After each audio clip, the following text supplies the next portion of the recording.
Hi viewers, welcome to our channel.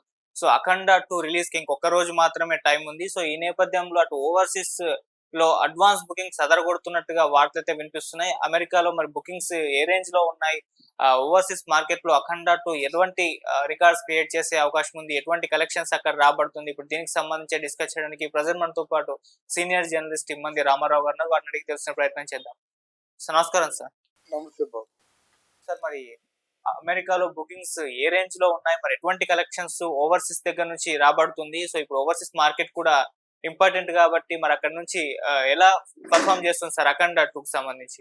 మొట్టమొదటిసారిగా బాలకృష్ణ సినిమాకి ఎంత హైప్ రావడం చాలా ఆనందంగా ఉందన్నమాట.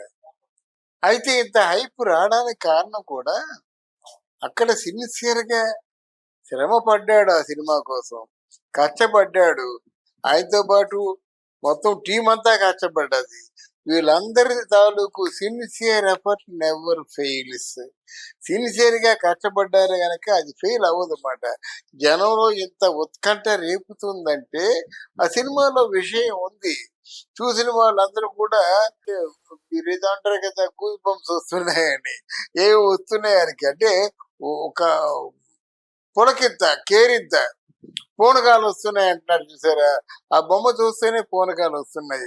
అందుకనే మనం మొదటి నుంచి కూడా నాకేమనిపించిందంటే వాళ్ళ నాన్నగారిని చూస్తున్నటువంటి అనుభూతి కలిగింది. సరిగ్గా సర్దార్ బాపారాయుడు కానీ బొబ్బుడుపులు కానీ చేసినప్పుడు అలాగే ఉండేవారు. ఆ గెటప్ లో వస్తుంటే సరిగా అదే పర్సనాలిటీ మాట ఒక్కసారి గుర్తుకొస్తున్నాడు.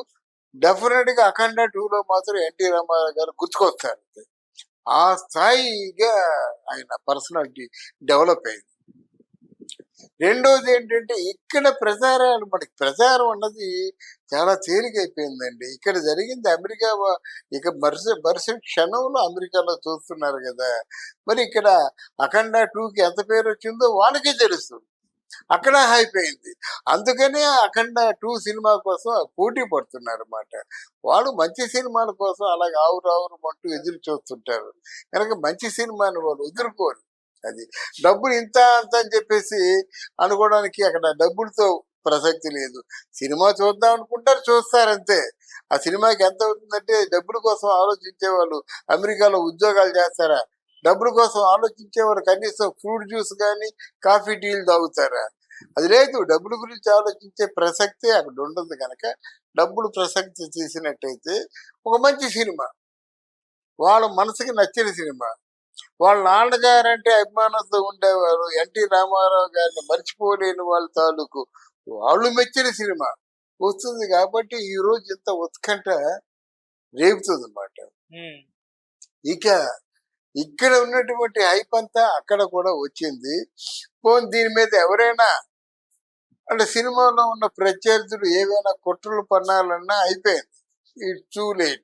ఒకరోజు గ్యాప్ ఉంది, సినిమా రిలీజ్ అయిపోతుంది. రిలీజ్ అయిన తర్వాత ఒకసారి మౌత్ టాక్ వచ్చిందంటే ఎవరు దీన్ని అడ్డుకోలేరు, ఏమి చేయలేరు.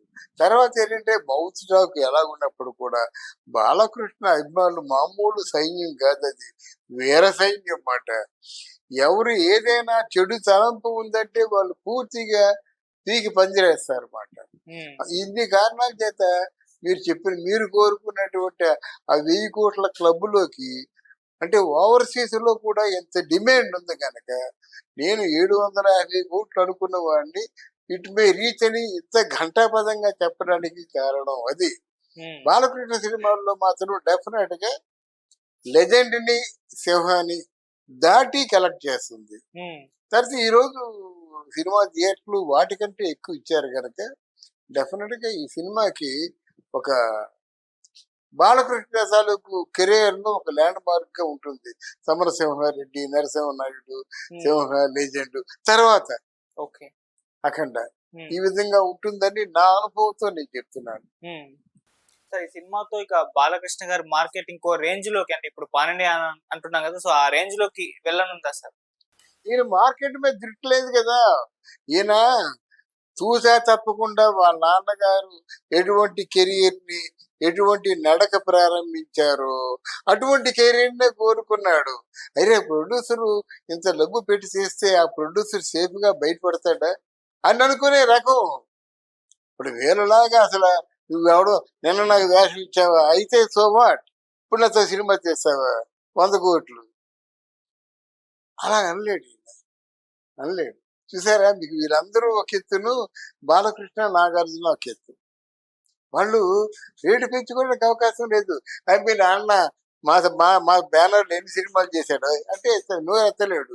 అలాగే ఎన్టీ రామారావు గారికి ఎన్ని సినిమాలు చేసి నష్టపోయావు, నువ్వు మాత్రం సాయం చేయలేవు అంటే ఈయన మాటలు ఉండవు. కానీ ఒక పద్ధతి ఉంటుంది, ప్రొడ్యూసర్ నష్టపోవద్దు. అందుకు ముందు ప్రొడ్యూసర్ అంటాడు, నువ్వు కథ నచ్చినట్టు రా, నచ్చిన తర్వాత సినిమా ఫెయిల్యూరా సక్సెస్ అనేది నీ ఎంపిక. అంటే ఇంత క్రిస్టల్ క్లియర్ గా ఉంటూ బాలకృష్ణ సినిమా చేస్తాడు కనుక ఈయన ఎప్పుడు రేటు పెంచుకునే ప్రయత్నం చేయలేదు కనుక ఆయనకి మార్కెట్ హైప్ అవుతుందా, ఇంకా పెద్ద మార్కెట్ అవుతుందంటే అది ఆయనకి వర్తిస్తుంది.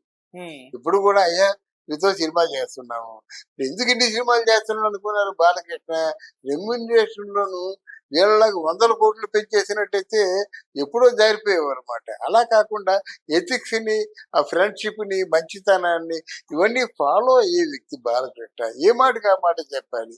అందువలన మీరు వస్తారా సినిమా చేస్తారా, ఏమనుకుంటున్నారు బడ్జెట్, ఓహో 200 కోట్ల, ఇప్పుడు 100 కోట్లు ఫైనాన్స్ వస్తుంది, 100 కోట్లు కదా, సరే రైట్. మరి నాకు తమరు అంటే ఏదో చేయొచ్చండి, అంతే ఉంది అనేవాడే కానీ నాకు మీరు 200 కోట్ల బడ్జెట్ లో నాకు 75 కోట్లు ఇవ్వాలి, 50 కోట్లు ఇవ్వాలి అని ఫిగర్ చెప్పే మనిషి కాదు, నాకు తెలుసు Balakrishna. Okay sir, thank you so much.